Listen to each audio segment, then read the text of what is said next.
Yeah, the 4-pack, like the 4-pack. The gray. We're not doing gray, so you Oh, can do yeah, this, and yeah. you can get, and then I have pencils in the back of the room that aren't sharpened yet, so you can get a dull pencil, Okay. and there's colored pens back there. Now, this is kind of cheating, because I'm gonna have the flattened version, right, after all that smack talk on photography, but I don't know how else to do it. So, you'll see how that gets interpreted, you know, for your pieces.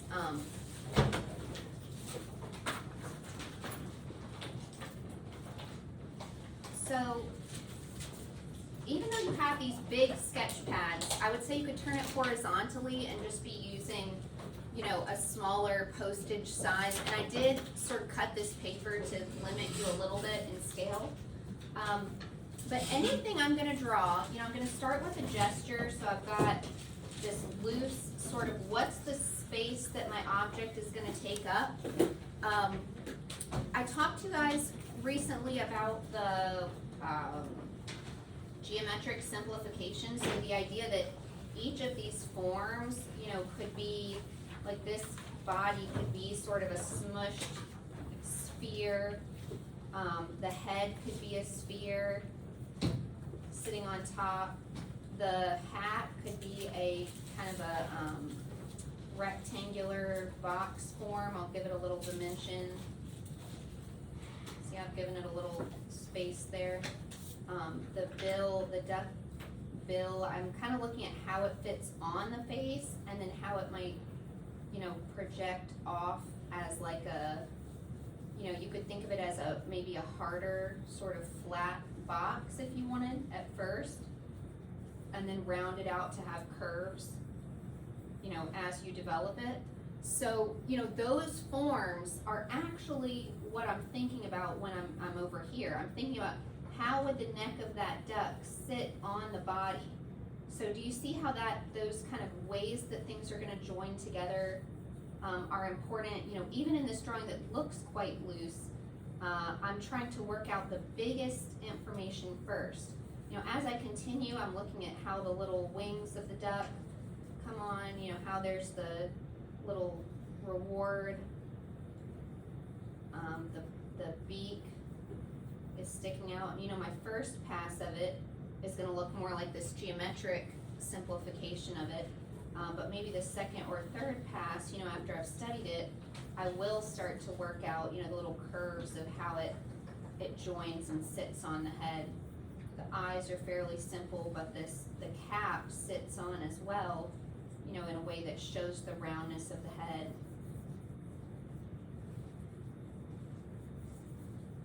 These angles, you know, by the way, do you see these angles? Do you see when you look at it, you know, what the angle of the hat is? That matters. Now that's something that is very hard to look at and understand without a lot of practice. But if you snap one photo from your same viewpoint and lay your pencil on it, you will have that answer right away. You know, how does this three-dimensional space, this plane that's receding back in space, how do those angles actually look? Well, when you lay it down on a photo reference, you know that right away. So it's an incredible support tool for this. Now I put some pretty wonky eyes on my poor little duck here. The eyes should go in a straight line, so the eye is really more like this. You know, and I'm just drawing very loosely. You know, if I make a mistake, oh well, I can do another layer of this. You know, if I'm happy with that, or when I'm happy with that, maybe I want to move into a more committed type of line work. But I actually think the uncommitted loose lines are where the magic happens. You know, you can make all kinds of alterations. Like I'm looking at how this is actually a tighter, you know, smaller half of the duck. So maybe I want to squeeze this in even more. And I'm not worried that there's, you know, 8 different lines there that were all wrong, because this is only the bottom layer anyway. And if 2 minutes has lapsed or thereabout, maybe it's time for me to say, okay, let's give this one more shot. And, you know, thinking about what my goals are for the piece, you know, however I'm trying to represent it or simplify it, I'm switching to one of those colored Micron pens that I put in the back of the room. you know, if I think I wanna simplify it down to fewer lines, this still probably isn't gonna be my finished version of it, but maybe I'll see what it looks like as just lines. If I can get any combination of lines that feels like it's starting to work, I can do another layer that's gonna show something, you know, more successful. I'll just take the parts I like.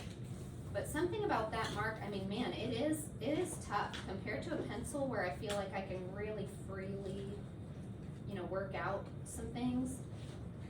The pen is not my favorite tool. Some of you it is. But you know, this is where, can you see, even if this is not, these are not necessarily pretty marks, can you see the distilling of information, you know, having all this scaffolding below, and then sort of working on this more flattened representation that somebody else might look at and understand? Maybe not this version, right?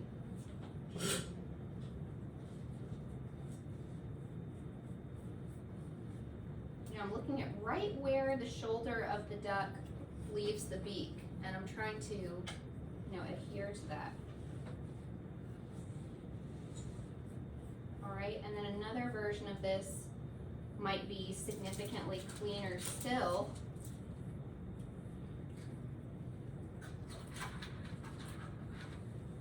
You know, where I do kind of say, alright, I'm gonna really settle on one mark. And that's gonna be it.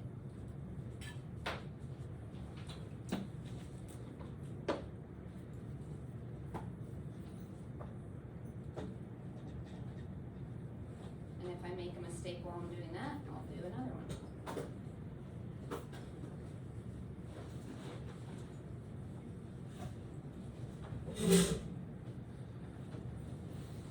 Okay, so you're slowly kind of building this drawing up.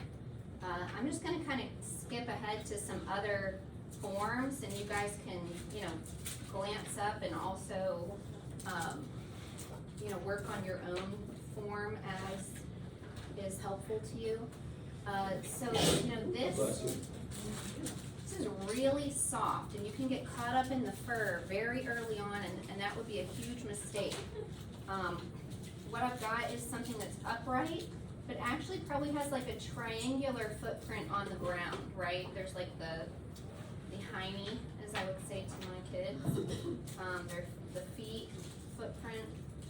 And then, you know, what's kind of handy about this one, if I'm thinking about geometric simplification, is that they're all circles, right? So I've got the head as a circle, the belly is sort of a circle, and you can see I'm not doing perfect circles, I'm doing sort of a, you know, smushed in one direction or the other. I've got an arm that's a circle. I've got a mouth that's a circle that I'm attaching on, and a nose that's more or less a circle with eyes that are circles. Half circle ears, but I can think of like an oval where it attaches. I can't see the other ear. I've got another hand, paw, whatever.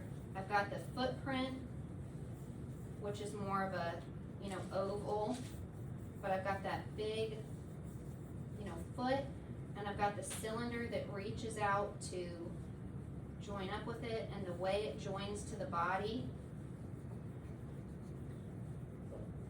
So if that's my first pass, then I want to switch to something else for my next pass.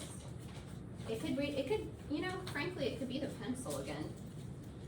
Oh, and by the way, you know how I was telling you guys, if you know you're really struggling with gesture, that you should get two pencils?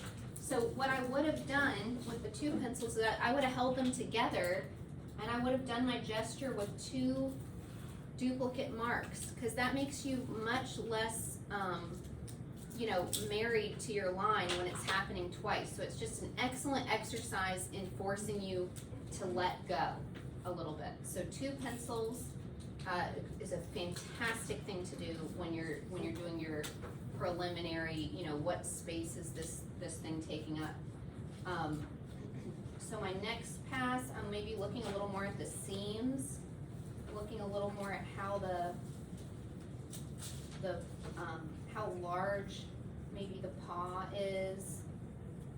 Is that the right terminology there? Looking at kind of where the legs are gonna sit a little more, and I have all this support material, you know, all this scaffolding, all this study of what's underneath. You can see my marks are reflecting a little bit of the fur now. If I see a clump of fur or a cluster, I can explain that a little bit. I can't tell if there's a tail. Is there a tail? No.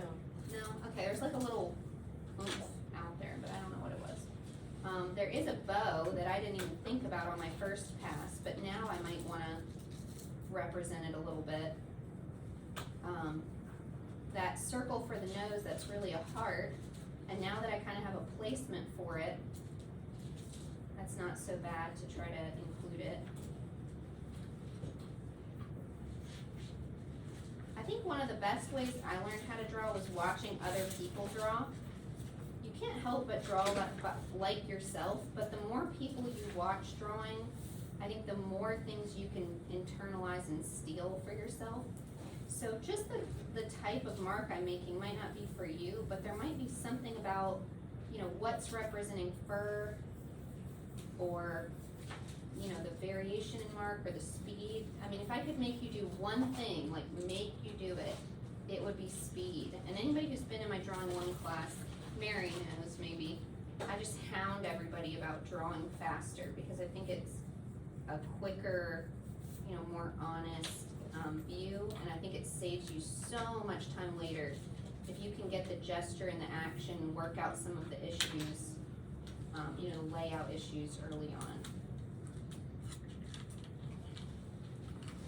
Alright, and if I was doing a third version of this, I would probably work even more with the fur, but the slippery slope with the fur is that whenever you get into it, you can let your whole structure of your body collapse. So, you know, the trade-off you make as you continue with that drawing is how do I show the fur without losing all that structure and form underneath. And here's one other view, and I think it's worth, and I will ask you to look at, this is part of why we did three-dimensional things, because we're gonna look at it from different views. So now I'm looking kind of down, down and a little more front view. The head is actually looking significantly bigger than the body. And now the legs, you know, they're still at a diagonal, which my other drawing showed them at a diagonal, right?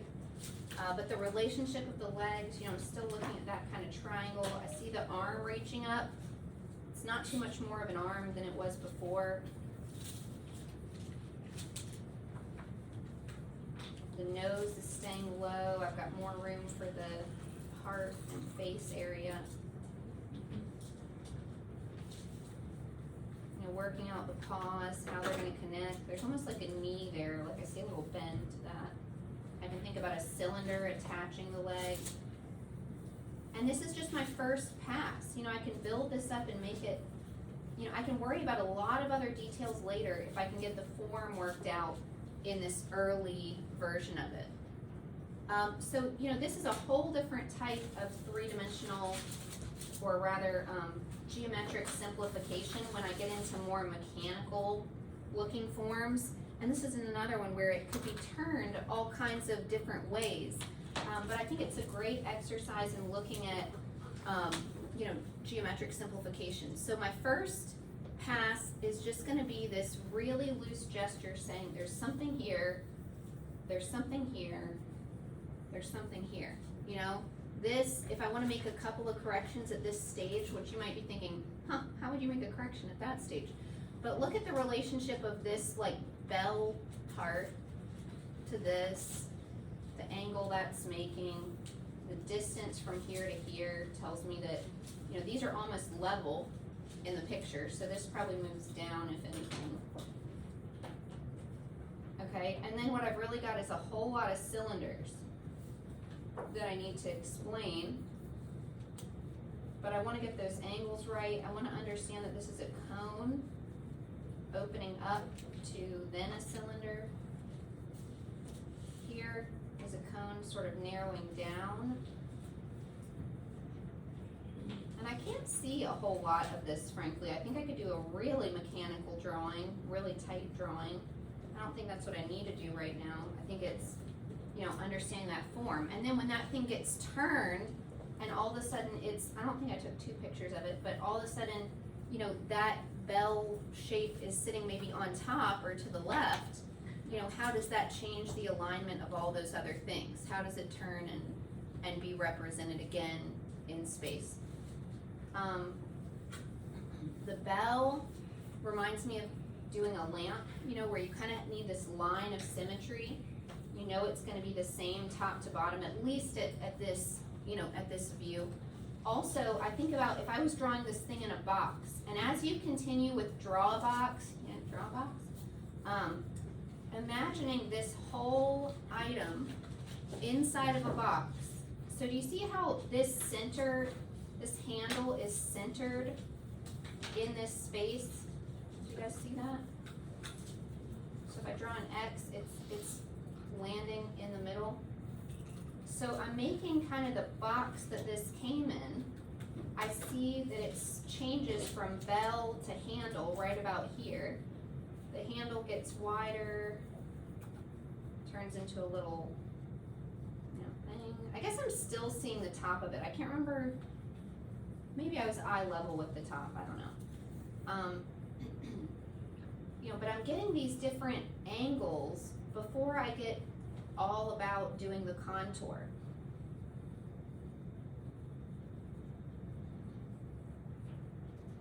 Cylinder, flat kind of plane on top here, another cone,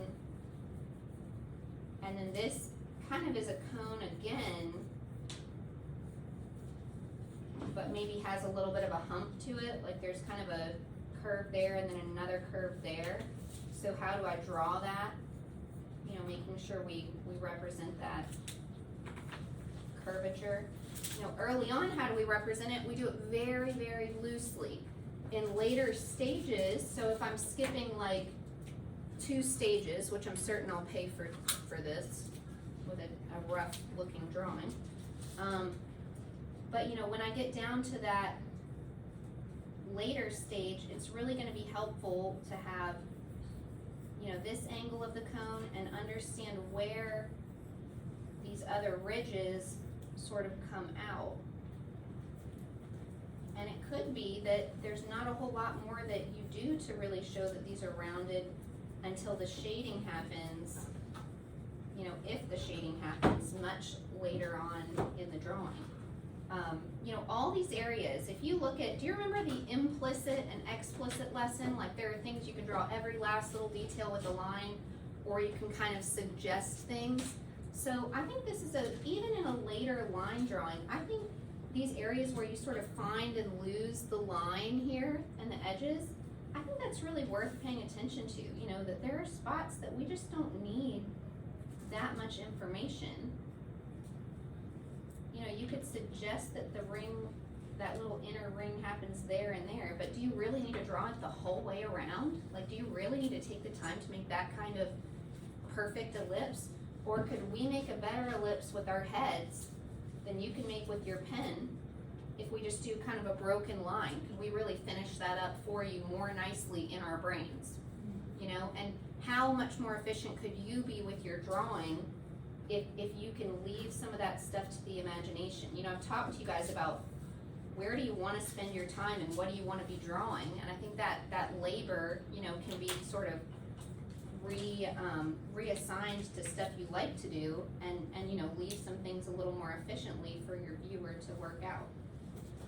All right, so some broken lines there, but you get the idea. What else do we have? Do you think that was fleshed out enough, like geometrically speaking? I mean, do you see how that handle is a combination of those forms? You know, if I'm looking at the top, I've got this cylinder, or it's all my words leave me when I start drawing, which just tells me I'm very far on the correct side of my visual brain, right? I'm putting all my blood is flowing to the visual, and there's no blood left for the part of your brain that does words. So there's a little cylinder down here. Sphere is up there. I was in a drawing demo one time and I was drawing a tricycle and I literally could not name it. Like I was sitting there trying to like say what it was called and I said, I don't remember what I said, but I said, I just can't figure out what the word for this is, cause it was just like, I don't know. It truly goes away at some point. You know, cone. Am I overdoing this or are you with me here? Cone goes the other way. I mean, this is how you need to draw until you can understand form. You know, this substructure is what makes your more finished drawings later not look like blobby aliens, with the exception of intentional blobby aliens. We try to draw things that have form a lot and they really lack that form because they don't have the underlying structure to them. What else have we got here? Okay, oh, she left. But I will do it quickly because it's a figure and because I am recording this so you guys could go back and watch it. So this is a figure, but it's also a figure looking down, or rather, we are looking down on it, right? So if I'm thinking about a box that this came in, and these, what are these, precious moment, willow tree? Aren't these called willow tree or something? So you look down on this, and the footprint of it, let's say the footprint of it is like this, right? Like the one foot's sticking out, the other foot's kind of back a little bit. So, I mean, the footprint is kind of right here, right? So that's how it's sitting on the ground. You know, these kind of organic forms, I really liked that video you guys had to do on Drawbox with those like blobby potato things. What were they called? Did he call them something? Anyway, the way those things laid on each other and joined to each other, I think is so important. So, you know, I'm looking at this dress. It's hard to think of it as anything, but maybe like a distorted cone shape, you know, that's gonna get smaller as it gets up to the waist. There's a torso here and a head. And you see how the head is kind of sitting on the neck? So there's my cylinder. Do you see how I made it all fit in the box? Now your initial box might be the wrong size, but in that case I would say draw another box. I think it is so important for you to understand that simple space. Do you see how all of this is fitting inside of this box? I don't think that's particularly easy to do, but I think when you really understand space, you'll know it because you're able to do that. So that would be my first pass, would be something like that. You know, just trying to work out the placement of that. Did I do another view? No. So then my second pass, and frankly, I do this all the time on one sheet of paper. When I teach this in a drawing class, I do it with charcoal, you know, which is extremely messy. We do the gesture, we do the measuring, we do the edges, we do the shading. It's all on one sheet of paper. So I think this tracing paper is extremely generous, that you're using that instead of, you know, all of it being committed on one piece of paper. So here's a pen, you know, just with what I've learned from my understructure, not my final piece by any means. I'm gonna use that to sort of draw the sleeves. See, that's why I said it's not my final, that's rough. Kind of work out where the arms are going. This is gonna be the dress.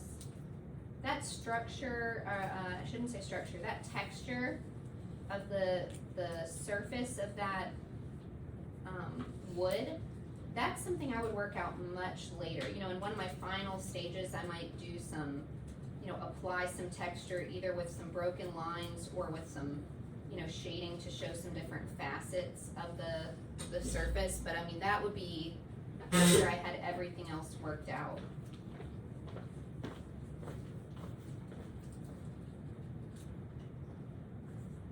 Got the hair kind of coming down, and now that I've drawn, you know, all this structure underneath, I have sort of a layout of where I could place that. I'll probably still do a couple of more layers to get it cleaner, or maybe I'll realize I don't like where something is placed. You know, it doesn't feel accurate yet.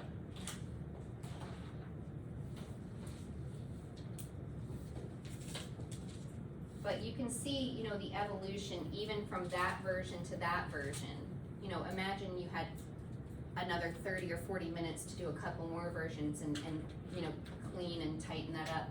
By the way, I think as you tighten this drawing up, I think you're actually gonna find areas that don't work as well as they worked gesturally. And I think it would be a very sophisticated artist who was able to look back and see what worked well as being more loose and gestural, what works well as more implicit, and what works well as more explicit. I think those are some very important choices to be able to make.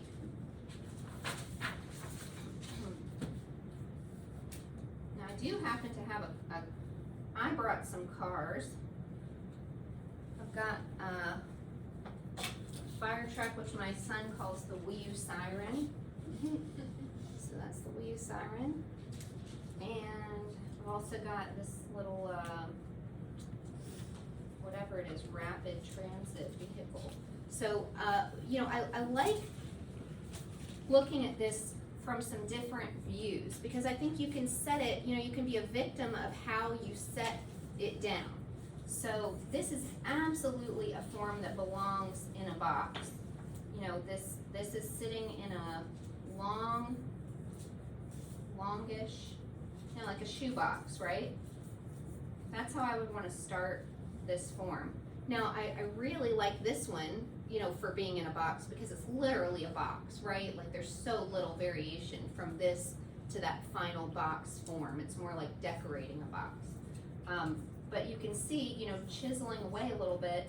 You know, if I'm looking at the side of the car, I'm gonna have a shorter, you know, the trunk is gonna shorten a little bit. The hood of the car is gonna be here, and then this is the hood of the car. The roof, or whatever you call it, is there.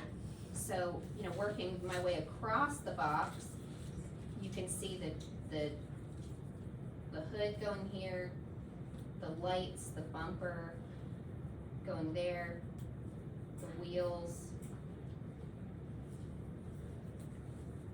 Maybe there's some shape to this back bumper. And then looking at the top of this, what does the roof look like? So do you see how you're sort of chiseling out that form? Now what if we turn it this way, you know, and we're looking a lot more head on? What does that box look like now? And this is what I'm gonna ask you guys to do with every single, whatever you've got, whatever object you've got. Now my box, well, that's too tall. It's too tall. It's actually, it's like so foreshortened that it's sort of going back. You know, the nose of it is right up in my face.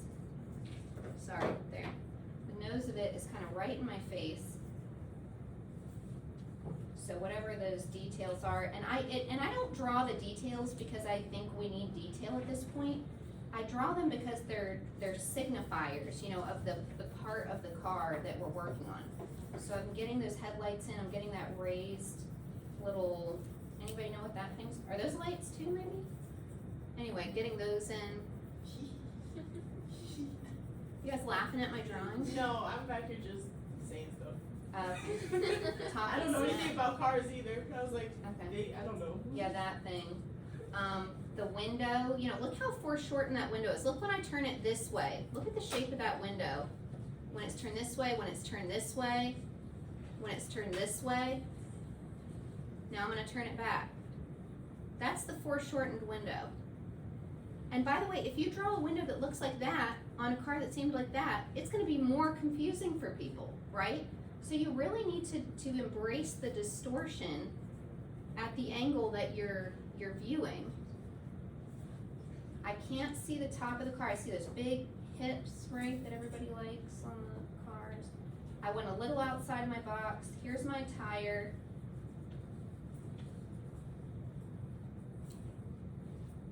You know, and this is loose, and you know what?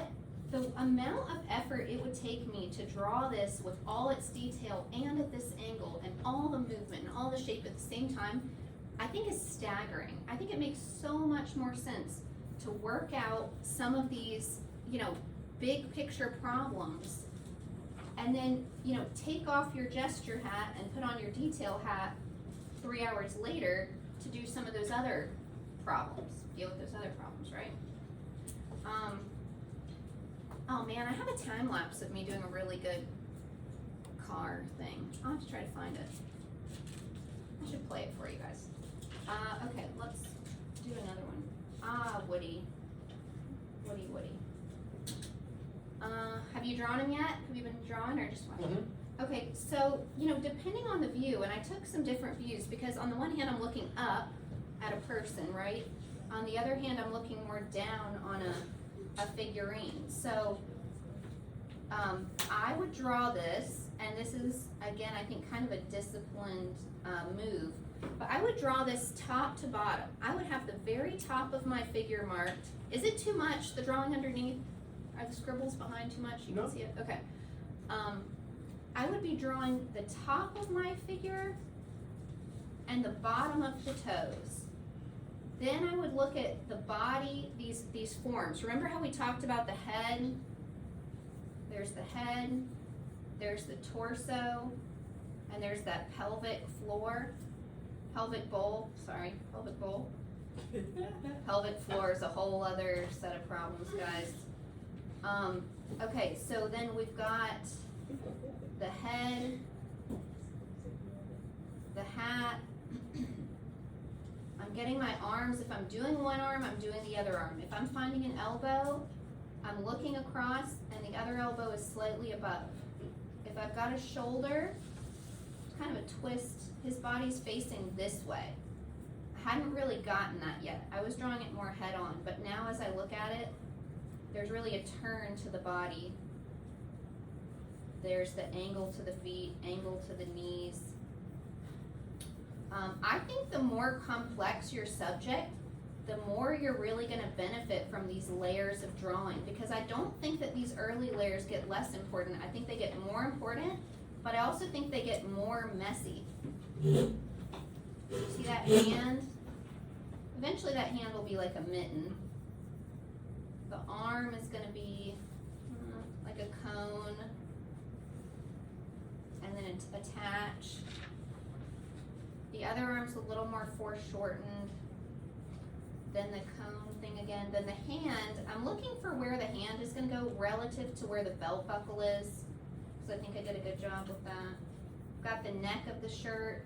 So there's room for a neck, but I haven't drawn it yet. Haven't figured out the face, but I think the nose is kind of up here. The eyes are pretty close to the hat.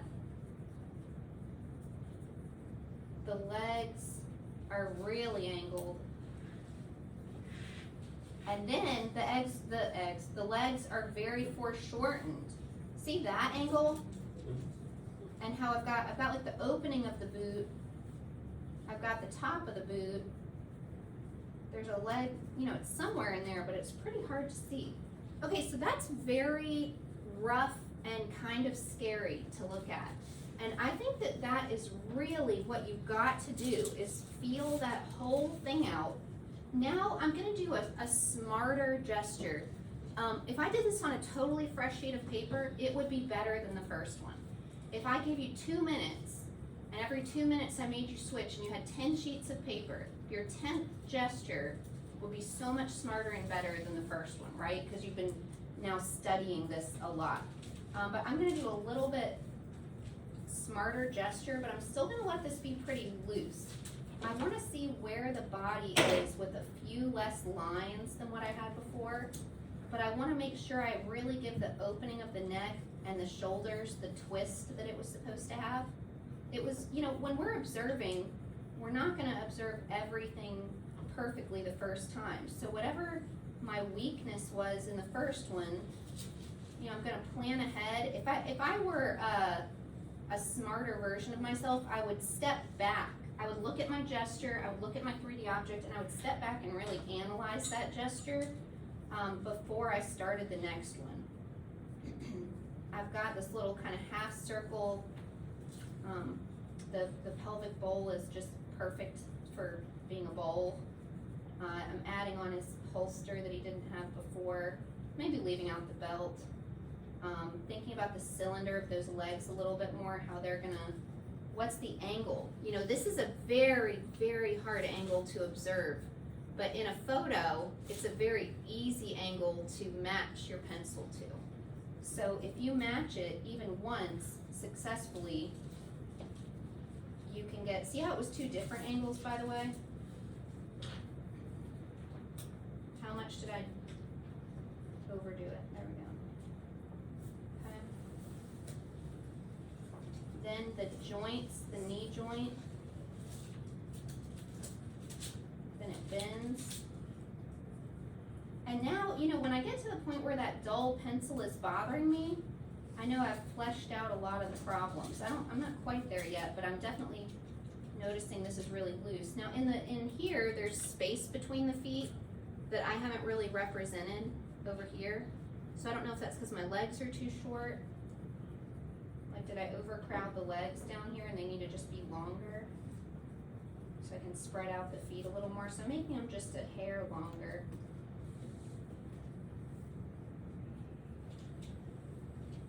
Where are you factoring into your drawing the proportions to make sure they're correct? Like, do you start with, okay, I'm going to draw this first because I want everything proportionally relative to this, or?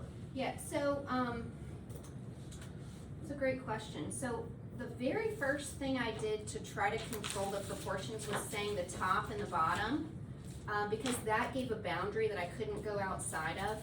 So then when I said, okay, now I'm gonna do the head and the torso, I just tried to have room for the legs left over. You know, so I looked at it and I thought, okay, I've gotta have the legs, I gotta have the torso, and I've gotta have the head. And wow, the head is really long. The head's like exceptionally, you know, inhumanly long.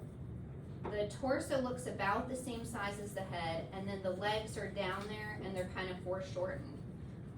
So I thought of it in sort of thirds, which is about right. That doesn't mean this is properly in thirds. 1/3, 2/3. It's pretty close.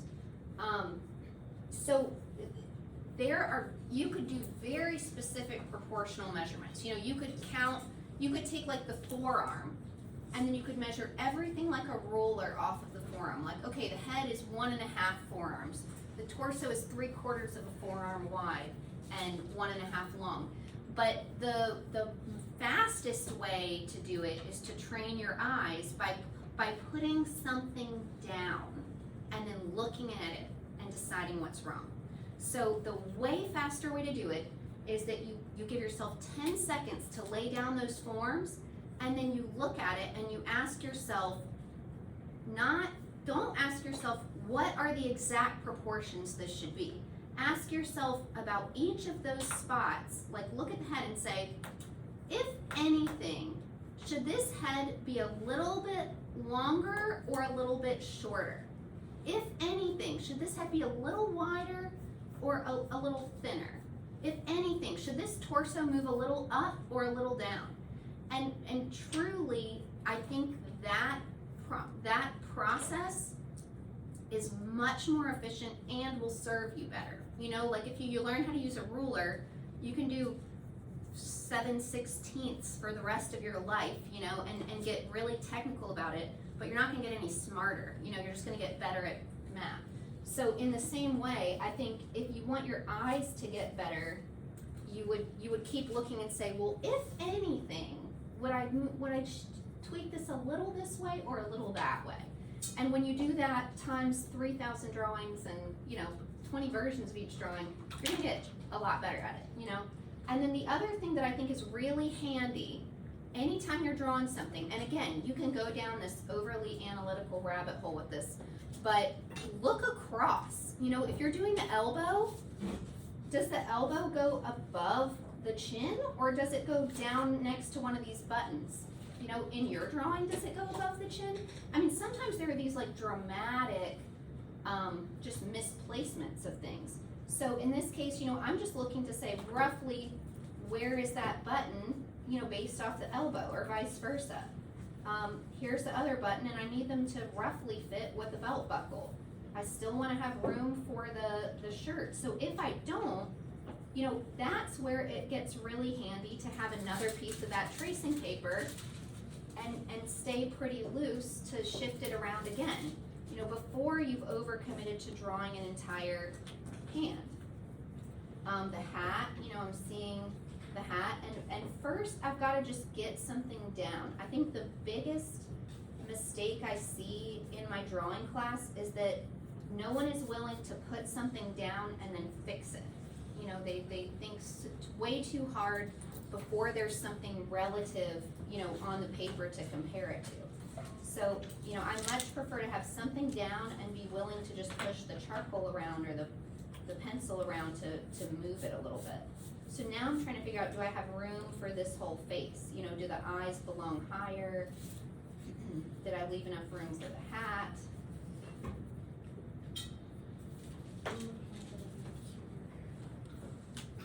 Here's my mitten, you know, working out the hand. I'm gonna draw the hand as like a mitten. Still gonna draw that sleeve as a cone, kind of. You can see that little bump to his cheek, like how his face comes down and does that little bump, and then goes back down and makes a chin. That's just finishing stuff. You know, that's decorations and icing and sprinkles you can put on the cake. But the stuff that really matters, you know, you can work out the ears later and you can make it look like Woody as soon as you get the eyes right and put the little decorations on his hat. But if you don't have that form underneath of like, I still don't think the face is long enough. You know, I think the face is too short here. So I really need more time on getting that face shape. You know, I can decorate it anytime I want, but if the form isn't the right size, you know, that's probably the bigger problem.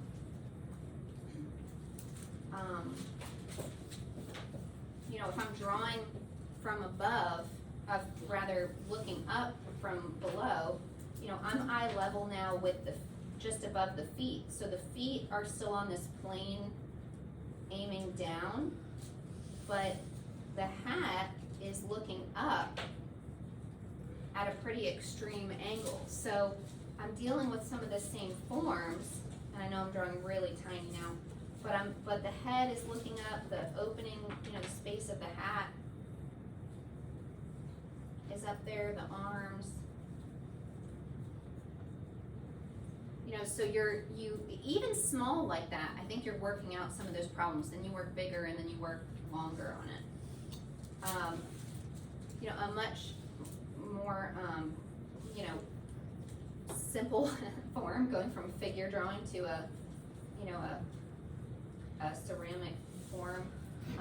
You know, I'm seeing these shapes of the cone and the sphere and the handle, but I think something that's important is still looking at this as one form first.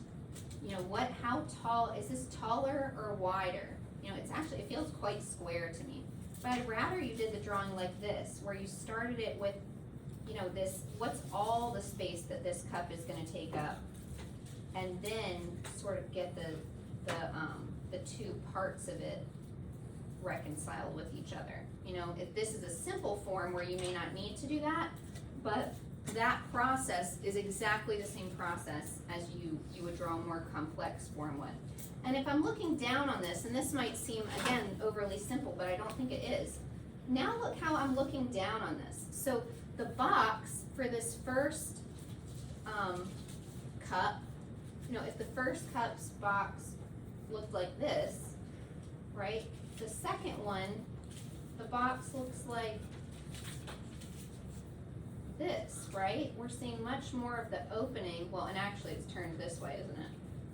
You know, we're seeing much more of the opening of that box looking down on it. So as I draw this same exact cup, I'm drawing it where I can actually see, do you see this line? Well, that line is back in there too. So as I draw the opening of this cup, you know, as I'm working out the cone and the sphere, I'm actually gonna need to make sure when I look inside of this cup, that I'm seeing this line on both the inside and the outside. You guys see that? And then look at how this handle, we don't see it very well over here where the handle attaches, but here it's much more important to the drawing. How does this handle attach onto the mug? You know, because that has to leave, and do you see how there's actually like a top of the handle and then a side to the handle? So, you know, are you understanding that? Do you understand, just like those organic arrows, do you understand how that sort of disappears as it goes around? And are you able to achieve that kind of perspective on that object? How's our ink clip going back there? Oh, you changed the angle on me. But I think, you know, it's a, I think it's a complicated, actually probably more complicated than some of the forms you could have chosen. You could have probably stayed busy just with the ink bottle without the clip on it. But, you know, this clip, the way it's squeezing onto this form and the view I have looking down at it like this, you know, I think even the way you relate to it could change it a lot. If you're looking straight down on it where you're seeing almost the handles of the clip and then the ink bottle, you know, directly below it, right? It could become a lot more foreshortened. I'm looking at it a little more from the side, and I see a ton of, you know, geometric forms that need to be fleshed out. You know, and then you have the pinch, right? It's pinching that soft bit. So, you know, how does that flatten? It's so dark. My photo's so dark. I don't know if you can see probably can't see the detail in it. Anyway, but you know, the roundness of those clips, the way those organic forms sort of join into each other, the way this, you know, we talked about scale change as one of the cynetic triggers, but I mean, you can have a lot of work to do with something, you know, that's complex and mechanical, even if it's quite small. And my picture, by the way, didn't fit on the page. And do you know why? It's because I didn't mark the top and the bottom before I started. So, you know, had I said, this is the top, this is the bottom, I've got to plot out this space, I've got to make the clip fit. You know, this feels overly simplified, but believe me, it isn't. You know, it's a stage that one must go through. So as you work on that, you know, at least for your form, Zach, you've got these, you know, kind of semi-organic forms that you really have to get the structure of correct. You know, how does this cylinder leave this thing at exactly your view? And when you turn it, and not just turn the object, but change your own relationship to the object. So scoot it closer, scoot it further, raise it up, you know, sit it on top of your thermos, and then it's your eye level. How does that change the drawing? How are those pliers going for you, Allison?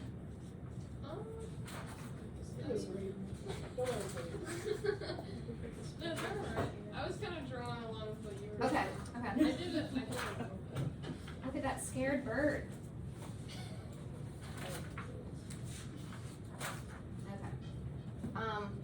Yeah, so I mean, I took two pictures of yours, because do you see that foreshortened angle? You know, at that view, the height and the width are actually almost the same. Let me see.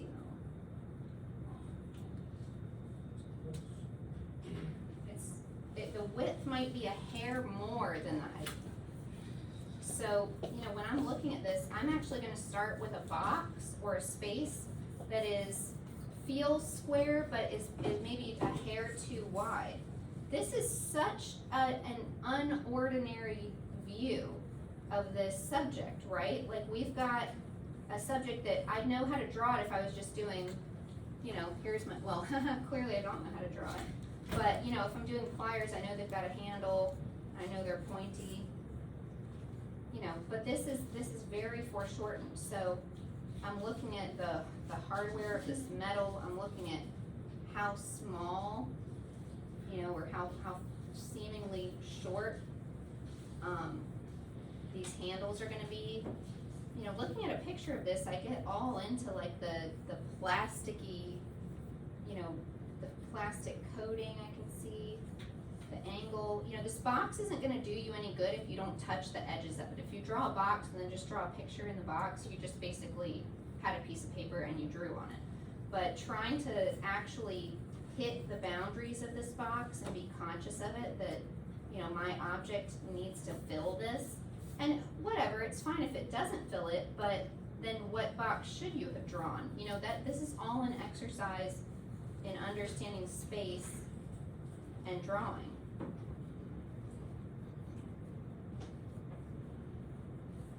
So these angles are hard. I think having the physical object in front of you as well as having a picture of it both and those supporting each other is great. You know, I think that's like your cheat sheet to understand what you're actually seeing in real life.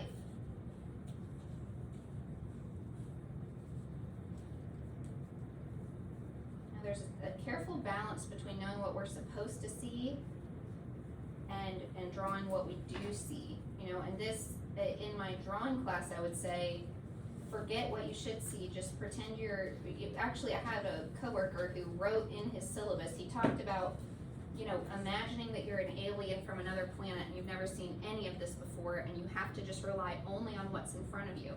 And, you know, in that same way, I think, you know, that's how you look at things. You know, you need to have that ability to look at them fresh and new. When we're illustrating for someone else, you know, doing a planning sketch for someone else, we've absolutely got to know how that comes together and looks. You know, and I've talked, I think, at length about how a line drawing is very different than a tonal drawing. So, you know, we have a different set of problems when we're trying to simplify, you know, for someone else to understand our idea. By the way, have you guys seen the IKEA? Have you ever put together an IKEA piece of furniture? There are no words. There are literally Only pictures. only pictures. They're not the, a I feel mistake. like it's a very American thing to put words, cause I've put together stuff from other countries that aren't IKEA based and it's just graphics. And it makes sense, It's right? not like it's words in their language, so I'm like, oh, No. nobody gets. Right. Well, and IKEA in particular, I mean, I lived in Romania for a little while. Everything was IKEA. You know, like my aunt was in Italy recently, and she was like, oh, I guess I'll just probably get everything from IKEA when I get there. You know what I mean? And so it's like, no matter where you are in the world, it's not just, is it Sweden? Yeah, Swedish. I mean, how big is Sweden? I'm pretty sure you could put all the IKEA factories and stores and it's probably the same square footage as Sweden. Like, there's a whole lot more IKEA than there is Sweden, right? Yeah. So they had to be universal. Like, they had to either translate everything to every language or have their images so visually strong that, and I would not exactly give an A+ to No, I was like, it's a good the sign. yeah, I mean, there's, They you leave- know, they leave some my stuff. marriage endured the IKEA pictures, but they're not perfect. But I mean, the fact that you could rely on only pictures is kind of interesting, you know. So you know, I think there's a place for that. Anyway, I won't talk anymore.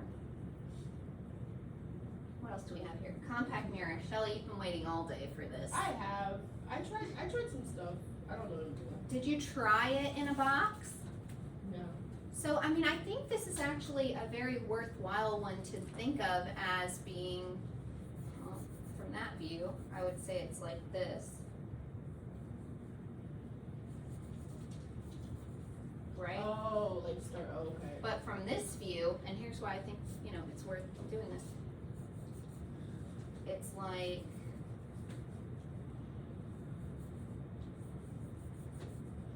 this, right? Oh, So, yeah. when you draw it here, it looks like that. You can go back and put your little gear or whatever you want to do, you know, later. You can get the roundness or the thickness of it. So That's so easy. You know, then you get the overlap, like you see how it overlaps, but it's like believable. Yeah. And then you can put all the stripes and decorations on it and everything else. Okay, woo. Shoo. So again though, this came in like a perfume box, right? Like it came in a box.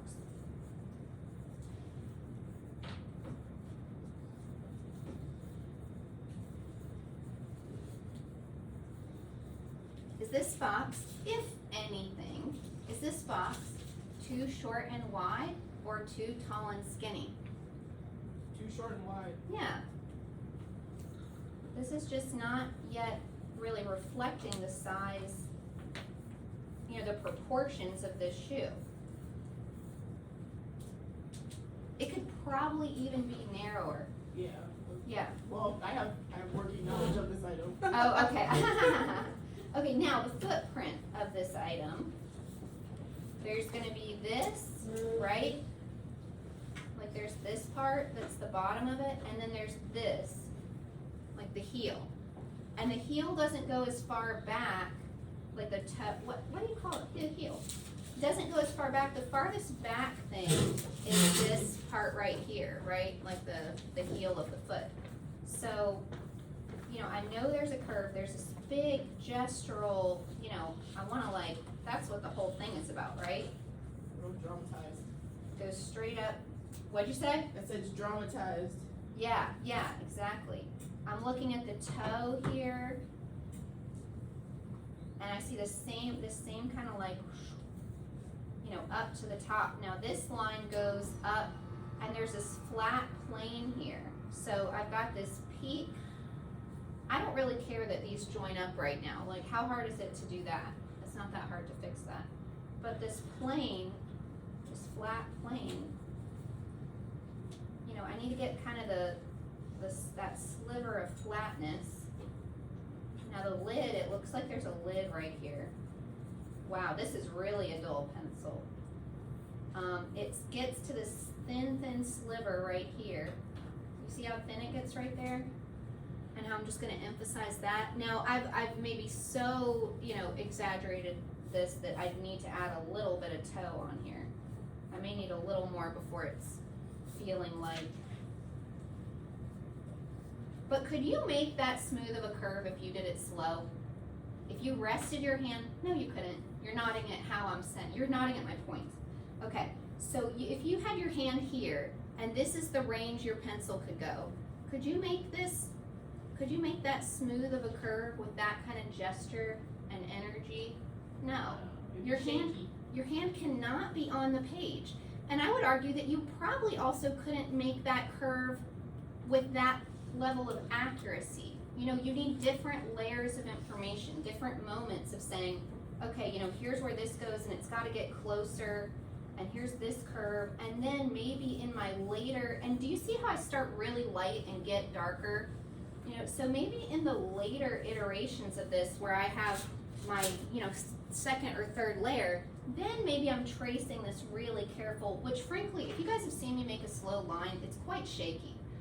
You know, I don't really make a slow line very smoothly. I mean, it does really shake. Typically, if I need a nice, robust curve, even at the very end of a drawing, I'm either going very fast or I'm going so slow you wouldn't believe it. You know, I'm literally like chiseling away at that curve, away at a curve I drew faster earlier.